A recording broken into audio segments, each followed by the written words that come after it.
Good morning, good morning, good morning, good morning Philippines. Good morning Luzon, Visayas, Mindanao at saan man lupalok ng mundo. Good evening, good morning, good afternoon sa inyo lahat. Samahan nyo ko guys, magluluto tayo ngayon ng stir fry bok choy with tokwa and oyster sauce. Napakasimple lamang po guys ng ating menu for today. So sana guys, panoorin nyo pong itong aking video ng pagluluto ng stir fry bok choy, tokwa and oyster sauce. So maraming salamat guys. Magigisa na tayo ng ating sibuyas, bawang at ilalagay na natin ang ating tokwa.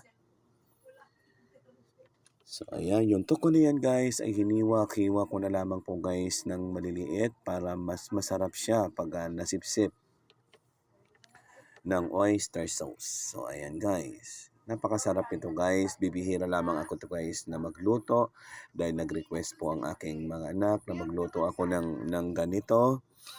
Kaya ako napaluto ng stir fry na to. So ayan guys, hintayin lamang natin guys na kumulo ng konti.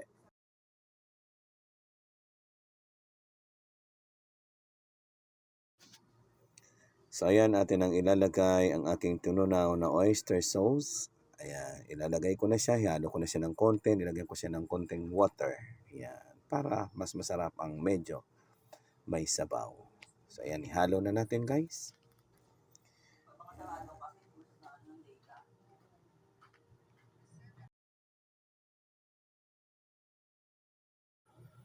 So, ayan guys, kulong-kulo na po. Ilalagay na po natin ang ating hiniwang gulay na bok choy. So, ayan guys.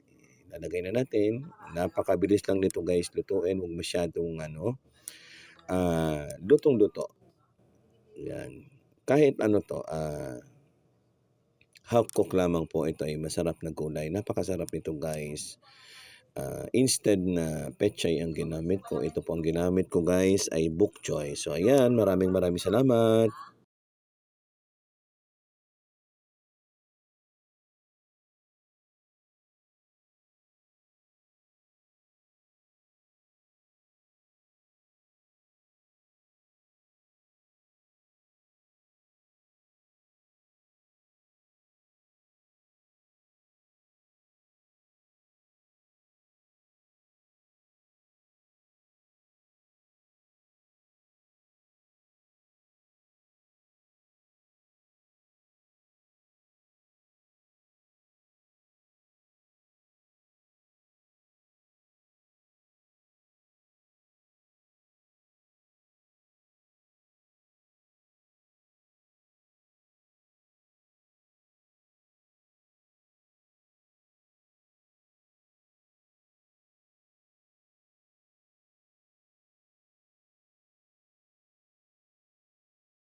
So ito na guys ang aking finished product ng ating stir fry bok choy, tokwa and oyster sauce. Guys, napakasarap nito. Nilagyan ko siya ng sili kaya naghahalo dito ang tamis, ang hang sa kaalat. Yan guys, napakasarap.